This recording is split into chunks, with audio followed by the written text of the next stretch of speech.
వక్రతుండ మహాకాయ సూర్యకోటి సమప్రభ నిర్విఘ్నం కురు మే దేవ సర్వకార్యేషు సర్వదా గురు బ్రహ్మా గురుర్విష్ణు గురుర్దేవో మహేశ్వరః గురు సాక్షాత్ పరబ్రహ్మ తస్మై శ్రీ గురవే నమః. శరదా శరదాంభోజ వదనా వదనాంబుజే సర్వదా సర్వదాస్మాకం సన్నిధిః సన్నిధిం క్రియాత్. ఓం గం గణపతయే నమః. సద్గురవే నమః. శ్రీ మహాసరస్వత్యై నమః. మనం శ్రీ సాయి లీలామృతం చతుర్థోధ్యాయానికి చేరుకున్నామమ్మా. తృతీయోధ్యాయ పరంగా మనం శ్రీ సాయి పిలుపు అనేటువంటి అంశం రీత్యా, అంటే ఎవరికై వారం మనం సంకల్పిస్తే వెళ్ళలేము, ఆయన యొక్క కటాక్షంతో మనల్ని పిలిస్తేనే మనం ఆ యొక్క గురు దర్శనాన్ని చేసుకోగలుగుతాము అన్నట్లుగా మనం అనేక అంశాలు తెలుసుకున్నాం. అట్లాగే గురు కృప వలన చక్కగా అనేక బాధలు నివారించబడి సత్ఫలితాలు సపత్నేకర్ వంటి భక్తులకి ఎందరికో కూడా ప్రసాదించిన వైనం కూడా మనం చదువుకున్నాం. ఇప్పుడు ఈ అధ్యాయ పరంగా అంశం ఏమిటి అంటే భక్త సులభుడు అనేటువంటి అంశం గురించి అనేక కథలు చెప్పుకోవడానికి, తద్వారా మన భక్తిని కూడా దృఢతరం చేసుకోవడానికి ప్రయత్నం చేద్దాం. సద్గురవే నమః. భక్తులకు ఇహపర శ్రేయస్సు చేకూర్చడానికే వచ్చాను అని బాబా చెప్పేవారు. ఐహికమైన కోరికలతో బాబాను దర్శించరాదని చెబుతున్న భక్తునితో అలా చెప్పవద్దు. నా వద్దకు అందరూ మొదట అలానే వస్తారు. కష్టాలు కోరికలు తీరి జీవితంలో స్థాయి చిక్కాక నన్ను అనుసరించి సన్మార్గానికి వస్తారు అన్నారు. అందుకే శ్రీ సాయి భక్త సులభుడు. భక్తులకు ఎట్టి కఠోర నియమాలు పెట్టక దర్శన స్మరణలతో ప్రసన్నులవుతారు. అది చక్కగా. అందుకనే సద్గురువు మ్యాక్సిమం మనకి సమస్త వాంఛలు కూడా నెరవేరుస్తారు. ఏదో ఒకటి అరా నెరవేర్చలేదు అనంటే దానికి ఒక బలీయమైనటువంటి కారణం ఉండి ఉంటుంది అనేటువంటి భక్తి మనం సదా కలిగి ఉండాలి. గతంలో చేసినటువంటి మేలు మరవకుండా విశ్వాసంగా ఉండాలి సద్గురువు దగ్గర మనం ఎప్పుడు కూడా. అది తర్వాత అట్లాగే ఎన్నో కోరికలను మనకి సిద్ధింపజేస్తున్నప్పుడు మనం కూడా కొంత సంతృప్తికరమైనటువంటి ఏమంటారు మానసిక చైతన్యం కలిగి ఉండాలి, సంతృప్తి కలిగి ఉండాలి. ఎందుకంటే ఇంకా కోరికలు పెంచుతున్న కొద్దీ కూడా మనం ఆధ్యాత్మిక పయనం సక్రమంగా ఏకాగ్ర మనస్కులమై చేయలేము. పారమార్థిక దృష్టిని మనం పెంపొందించుకోలేము. పరసార్థకతని మనం ముఖ్యంగా సాధించుకోలేం. కాబట్టి కొంచెం మనకి కూడా సంతృప్తి అనేటువంటిది లౌకికమైన అంశాల రీత్యా, మన సంకల్పాలు ఈప్సితాల రీత్యా, అంటే కోరికల రీత్యా కూడా కొంత పరిధి మనం పెట్టుకొని కృషి చేయడం చాలా అవసరం. ఏం కృషి చేయటం? గురు సేవ పరంగా, దైవారాధనల పరంగా ఆ రకంగా కృషి చేసుకోవాలి అని భావన. రేగే అనే భక్తుడు హైకోర్టులో జడ్జిగా పనిచేశాడు.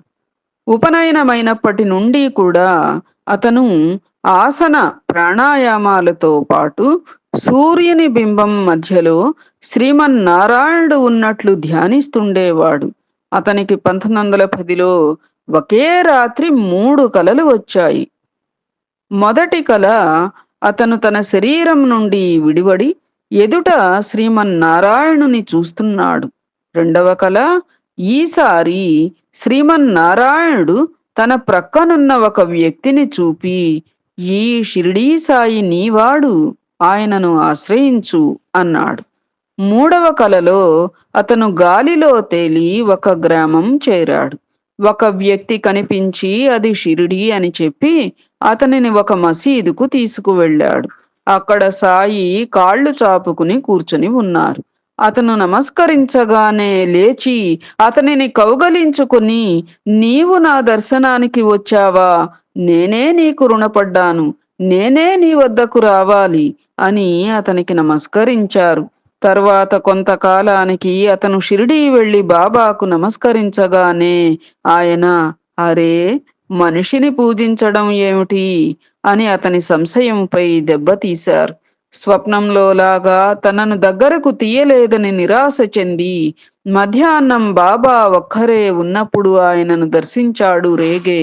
ఆయన అతనిని కౌగలించుకొని, నీవు నావాడివి, క్రొత్తవారి ఎదుట బిడ్డలను దగ్గరకు తీయము అన్నారు. అతని కల నిజమైంది. ఇష్టదైవం అతనికి సద్గురువును చూపాడు. మనం గత అధ్యాయంలో కూడా ఈ అంశం చెప్పుకున్నాం కదా. అది దేవతారాధన సద్గురువుని చూపిస్తుంది అని చదువుకున్నాం. ఇక్కడ ఇష్టదైవం అతనికి సద్గురువుని చూపాడు. శ్రీమన్నారాయణుని యొక్క ఉపాసన అతనికి సద్గురువుని చూపడానికి తోడ్పడింది. అతని ఆనందానికి అవధులు లేవు. అతను 1915లో రామనవమికి ఒక మస్లిన్ గుడ్డ తీసుకుని, అంటే మఖమల్ గుడ్డలు ఉండేవి కదా మునుపు, అవి షిరిడి చేరాడు. సహజంగా బాబా భక్తులిచ్చే గుడ్డలు ప్రసాదంగా తిరిగి వారికే ఇచ్చేసేవారు. కానీ తానిచ్చే గుడ్డను వారే ఉంచుకోవాలని రేగే దానిని రహస్యంగా వారి ఆసనం క్రింద పెట్టాడు. బాబా అందరి గుడ్డలు తిరిగి ఇచ్చివేసి లేచి నిలబడి ఆసనం దులిపివేయమన్నారు. అప్పుడు కనిపించిన ఆ మస్లిన్ను తీసి కప్పుకుని, ఇది నాది, నేను కప్పుకుంటే బావుండలేదు అని అతనికేసి చూచి నవ్వారు. అలాగే ఒక గురు పూర్ణిమ నాడు భక్తులందరూ బాబాకు మాలలు వేస్తున్నారు. అయ్యో, తాను ఏమీ తీసుకురాలేదే అని రేగే నొచ్చుకుంటూ ఉంటే బాబా తమ మెడలోని మాలలన్నీ అతనికి చూపి, ఇవన్నీ నీవే అని అన్నారు. అది మన సద్గురు మన సద్గురువు అందరి చేత ఆరాధించబడుతూ ఉంటే మనకి కూడా అమితమైన ఆనందం నిజ భక్తులకి కలుగుతుంది తప్ప, అయ్యో వాళ్ళట్ట చేస్తున్నారు, వీళ్ళిట్ట చేస్తున్నారు, నేనేం చేయలేకపోతున్నా అని కాదక్కడ. నీ పరిధి మేర నువ్వు తప్పకుండా సోమరితనం లేకుండా చేసుకోవాలి. కానీ కొన్ని కొన్ని అంశాల రీత్యా మనం చేయలేకపోయినవి ఇతరులు చేస్తూ ఉంటే సంతోషపడాలి. మనం కూడా వాళ్ళకి సహకరించాలి యథాశక్తి కదా. అది ఒకనాటి మధ్యాహ్నం రేగేను మసీదుకు పిలిపించి బాబా ప్రేమగా, నా ఖజానా తాళం చెవి నీ చేతిలో పెట్టాను, నీకేమి కావాలో కోరుకో, ఇస్తాను అన్నారు. రేగే వివేకంతో, అన్ని జన్మలలోనూ మీరు నాకు తోడుండాలి అన్నాడు. ఆయన, తప్పక ఉంటాను అని సంతోషంతో అతని వీపు తట్టారు. నాటి నుండి అతనికి ఎప్పుడూ బాబా తన దగ్గరున్నట్లే ఉండేది. అతని బిడ్డ చనిపోయినప్పుడు రేగే ఎదుట సాయి ప్రత్యక్షమై, నీకు నేను కావాలా, బిడ్డ కావాలా? బిడ్డ కావాలంటే బ్రతికిస్తాను, మనకెట్టి సంబంధము అయితే ఉండదు, నీకింకా బిడ్డలు కలుగుతారు అన్నారు. అతను, నాకు మీరే కావాలి అని అన్నాడు. అయితే దుఃఖించకు అని బాబా దృశ్యమయ్యారు. మామూలుగా లౌకికులైతే, మరి ఇందాక నా ఖజానా తాళం చెవి నీ చేతిలో పెట్టాను, నీకేం కావాలో కోరుకో అనడం, తర్వాత ఎంతో ఆత్మీయంగా ఈ యొక్క రేగే ఇచ్చినటువంటి మస్లిన్ గుడ్డను కూడా తను చక్కగా తీసుకొని కప్పుకోవటం, ఇంతగా ఆయన అనుగ్రహాన్ని అతనిపై వర్షింపచేసిన, మరి అతని బిడ్డ ఎందుకు చనిపోయాడు? భగవంతుడు కొంచెంగా దయ చూపించాడా అంటే మనకు అశుభం అనేది గాని ఏది జరగకూడదు, మనం ఏదనుకుంటే అది టక అయిపోవాలి అనేది లౌకికులం సహజ ధోరణిగా ఆలోచించేటువంటి అంశాలు. కానీ అలా తీసుకోకూడదు. ఏది జరిగినా మన మంచికే, మన కర్మ వినాశనానికే, మన దుష్కర్మలను అరగతీసి సత్కర్మలను పెంచడానికే మనకి ఇలా జరుగుతున్నాయి. అది మనకి తాత్కాలికంగాను లేదు మన జ్ఞానం మేర, మన అవగాహన మేర అది కష్టంగానో, సుఖంగానో అనిపించినా దానిలోని మర్మం భగవంతుడికి, సద్గురువుకి మాత్రమే తెలుసు అని మనం సదా జ్ఞాపకం ఉంచుకోవాలి కదూ! బలవంత్ నాచ్‌నే మొదటిసారి షిరిడీ వెళుతూ ఉంటే, దారిలో ఒక స్టేషన్ మాస్టర్ కలిసి, సాయి ఒట్టి మోసగాడు అని చెప్పడంతో నాచ్‌నే మనస్సు కలతపడింది. అతను షిరిడీ చేరేసరికి సాయి లెండి నుండి వస్తూ అతన్ని చూచి, "మామల్తదార్‌కు చెప్పకుండా వచ్చావేమిటి? ఇలా ఎప్పుడూ చేయమోకు" అన్నారు. ఆ మాట నిజమే. నాచ్‌నే అక్కడున్న 3 రోజులలో ఇలాంటి లీలలు ఎన్నో చూచాడు. అతనికి బాబాపై విశ్వాసం కలిగింది. అతను 1915లో షిరిడీ వెళ్తూ ఉంటే సామంత్ అనే వ్యక్తి సాయికియ్యమని ఒక కొబ్బరికాయ, 2 అణాలు ఇచ్చాడు. నాచ్‌నే కొబ్బరికాయ సాయికి సమర్పించాడు. కానీ దక్షిణ ఇయ్యడం మర్చిపోయాడు. అతను తిరిగి వెళ్ళేటప్పుడు శ్రీ సాయి, "మంచిది వెళ్ళిరా. కానీ ఆ పేద బ్రాహ్మణుడు ఇచ్చినటువంటి 2 అణాలు ఇయ్యవేమిటి? ఒప్పుకున్న పని సరిగా చెయ్యి, లేకుంటే ఒప్పుకోకు" అన్నారు. అతడు వెంటనే అవి తెచ్చి సమర్పించాడు. సాయిరాం. సాయిని చాలా కాలం సేవించిన శ్రీమతి చంద్రాబాయి బోర్కర్ ఇలా చెప్పింది. మా వారు చంద్రాబాయి బోర్కర్ వాళ్ళ భర్తగారన్నమాట. 1909లో పండరిలో ఉన్నారు. నేను షిరిడీ వెళ్ళాను. ఒకరోజు బాబా, "అమ్మా, నీవు వెంటనే పండరి వెళ్ళు. నేను నీకు తోడుగా ఉంటాను. నాకు రైలు అక్కరలేదు" అన్నారు. నేను మరిద్దరితో కలిసి వెళ్ళేసరికి మా వారు అక్కడ పని వదిలి ఎక్కడికో వెళ్ళిపోయారు. నా వద్దనున్న పైకంతో తిరిగి కురుద్వాడి చేరి దిక్కుతోచక స్టేషన్‌లో కూర్చున్నాను. ఒక ఫకీరు వచ్చి, "ఆలోచిస్తావేమి? వెంటనే వెళ్ళు. మీ వారు థోండు స్టేషన్‌లో ఉన్నారు" అన్నాడు. నా దగ్గర ఛార్జీలు లేవంటే అతను 3 టికెట్లు తానే ఇచ్చాడు. మేము థోండు చేరేసరికి మా వారక్కడ కునుకు తీస్తూ ఉంటే కలలో ఒక ఫకీరు కనిపించి, "నా తల్లిని ఇలా అశ్రద్ధ చేయకు. ఇప్పుడు రైల్లో వస్తుంది" అన్నారుట. మా వారు ఎదురొచ్చి నన్ను తీసుకువెళ్ళారు. నా దగ్గరున్న సాయి పటం చూచి, తనకు కనిపించినది వారే అన్నారు. సాయిరాం. నేను 48 సంవత్సరముల వరకు గర్భిణిని కాలేదు. చంద్రాబాయి బోర్కర్ గారే ఇది కూడా చెప్తున్నారు. ఈ అంశం కూడా. బాబా 1918లో ఒకసారి, "తల్లీ, నీకేమి కావాలమ్మా" అన్నారు. "మీకు తెలుసు" అన్నాను. ఆయన సరేనన్నారు. తర్వాత 3 సంవత్సరములకు నాకు ఋతుక్రమం ఆగిపోయింది. ఆ వయస్సులో గర్భం అవదని, అది వ్రణమని వైద్యులన్నారు. కానీ నేను 10 మాసాల వరకు శస్త్రచికిత్స చేయించుకోను అన్నాను. చిత్రం. నాకు సకాలంలో సుఖప్రసవమైంది. అలానే మరి ఒకసారి కలలో బాబా, "నీ రాముని తీసుకుపోతానమ్మా. నీవు ధైర్యంగా నీ విధి నిర్వర్తించు" అన్నారు. బాబా చెప్పినట్లే చాతుర్మాస్యంలో మా వారికి ప్రమాదంగా జబ్బు చేసింది. ఆయన కోరిక ప్రకారం చాతుర్మాస్యం వెళ్ళేదాకా మా వారిని నిలుపమని బాబాను ప్రార్థించినాను. చాతుర్మాస్యమైన 7వ రోజున మా వారు టీ త్రాగి విష్ణు సహస్రనామం హారతి చదివించుకొని విన్నారు. డాక్టర్లు ప్రమాదం తప్పిందన్నారు. కానీ నాకు బాబా చెప్పినది గుర్తుకొచ్చి గంగ వేశాను. తులసి తీర్థమిచ్చారు గావులు. ఆయన గంగ ఇది వేశారు గావులు. ఆయన శ్రీరామ అంటూ కన్నుమూశారు. అంటే ఆమెపై ప్రేమతో ఆమె భర్తను కూడా సాయి అనుగ్రహించారన్నమాట. అసలు ఆవిడ భక్తి తత్పరత చూసారా అమ్మా?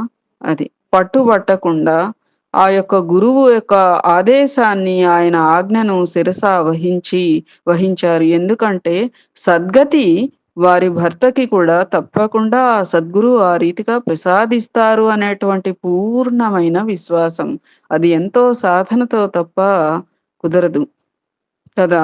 లౌకికంగా తీసుకుంటే అసలు అట్లా సూచన చేసినందుకే సగం చచ్చి బతుకుతారు. అథవా అది యాక్సెప్ట్ చేసినా గానీ తర్వాత అసలిలా ఎందుకయింది అనేటువంటి ఆలోచనలతో ఉండటమే కాక మనసు కలిచిపోయి మళ్ళీ వెంటనే వేరే మార్గానికి కూడా అంతటిది జరిగింది కష్టం అసలు అని చెప్పి ఇంకో మార్గానికి, ఇంకో భక్తి, ఇంకో ఆలోచనలు ఇటువంటివన్నీ కూడా చేసేటువంటి అవకాశం సహజ లౌకిక నైజంగా ఉంటూ ఉంటుంది. కానీ అలా ఉండకుండా మనకి ఏదైతే జరుగుతోందో అది గురువు అనుగ్రహం.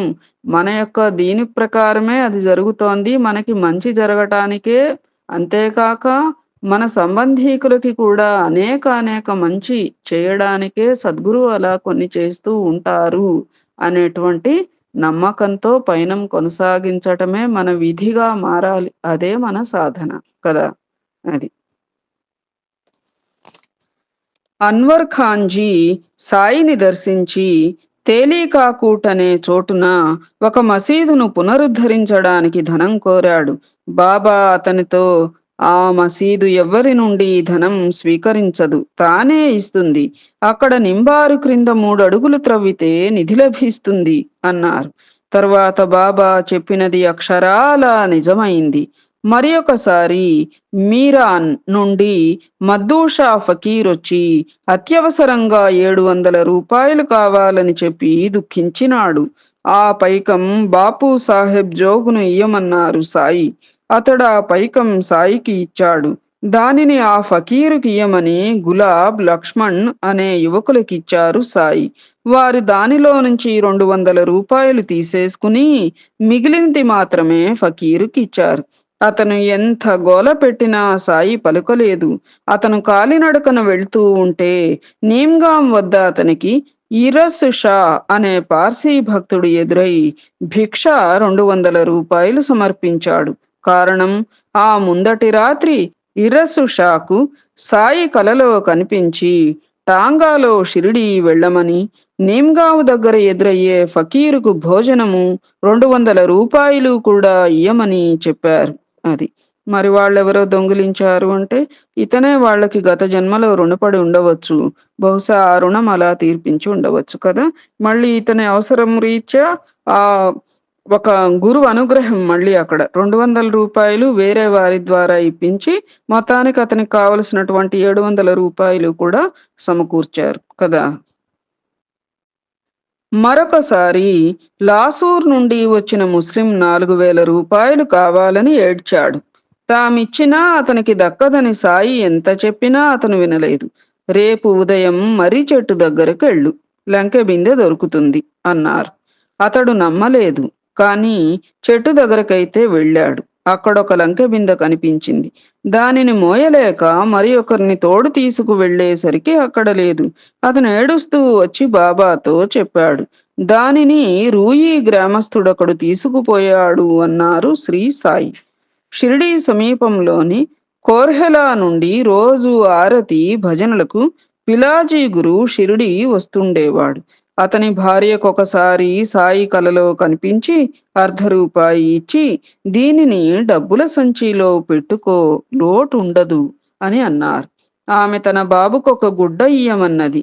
తర్వాతిస్తాలే అన్నారు. ఆ రాత్రే గురువుకు కూడా కలలో కనిపించి, షిరిడీలోనే స్థిరపడండి, మీకు ఏ లోటు రాదు అన్నారు. మరురోజే వాళ్ళు షిరిడీ వచ్చేశారు. పిలాజీ రోజు బాబా వద్ద సన్నాయి వాయించేవాడు. శ్రీ సాయి సమాధి చెందినప్పుడు కప్పిన గుడ్డ వారి కుమారునికి లభించింది. బాబా అలా తమ మాట నిలుపుకున్నారు. సాయిరాం. ఆత్మారాముని భార్య తగవు పెట్టుకుని చాలా సంవత్సరాలు పుట్టింట్లోనే ఉన్నది. అతను 1913లో తన తమ్ముడు బివి వైద్య చెప్తే బాబాను దర్శించి ఊది ప్రసాదము తన భార్యకు పంపాడు. చిత్రం. అవి చేరగానే ఆమె భర్త ఇంటికి వచ్చేసి, ఇదే నా ఇల్లు, పుట్టింట్లో ఏముంది సుఖం అన్నది. నాటి నుండి వారు సుఖంగా ఉన్నారు. హరిబాబు ఫన్సే అనే ఒక కలరా రోగికి బాబా ఊది ఇస్తే ఆ వ్యాధి తగ్గడంతో రోగులెందరో వచ్చి అతని వద్దనున్న ఊది అంతా తీసుకుపోయారు. ఇంకేమిటి చేయాలా అని అతను కంగారు పడుతూ ఉంటే వాటితో నాటితో ఆ ఊళ్ళోనే ఆ వ్యాధి లేకుండా పోయింది. తర్వాత ఫన్సే పక్క గ్రామంలో ఒక మిత్రుని వద్దకు వెళ్ళాడు. ఆ మిత్రుని తమ్మునికి ఎంతో ప్రమాదంగా జబ్బు చేసి ఏమి చేసినా తగ్గడం లేదు. అతని స్నేహితుడు శ్రీ సాయి మహాత్ముడైతే నీ ద్వారానే నా తమ్ముణ్ణి కాపాడాలి అన్నారు.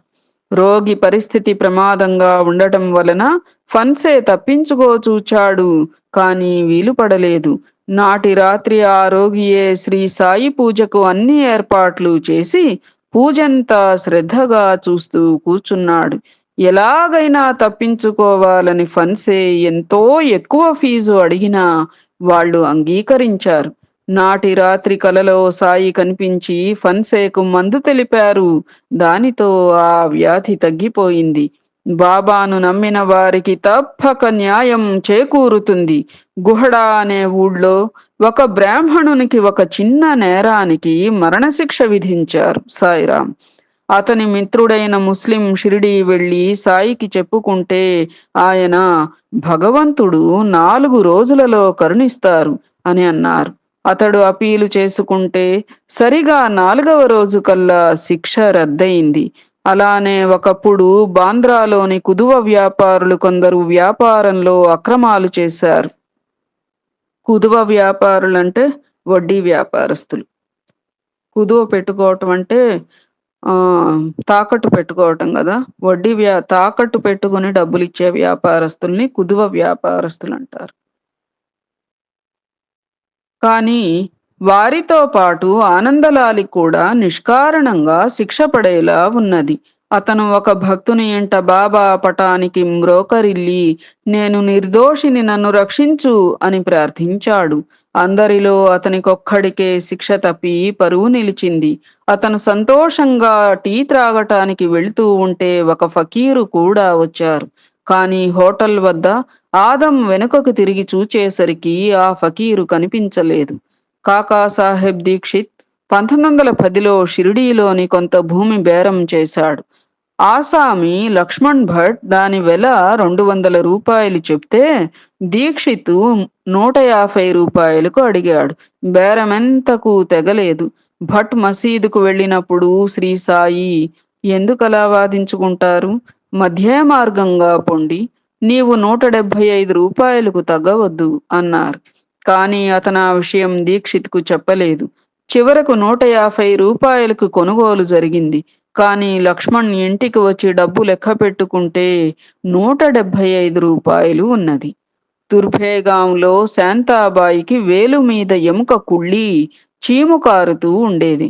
ఆమెకు ఒకరోజు కలలో బాబా కనిపించి దేకామాలి ఆకుపసరు పూసుకోమన్నారు. అలా చేస్తే ఆ పుండు త్వరలో తగ్గిపోయింది. ఆ విషయం ఆమె సెప్టెంబర్ 1918లో బాబాకు జాబు వ్రాసింది. ముల్కీ అనే గ్రామంలో వెంకట్రావు అనే భక్తుడు ఒకరోజు గుండెపోటు వచ్చి పడిపోయినాడు.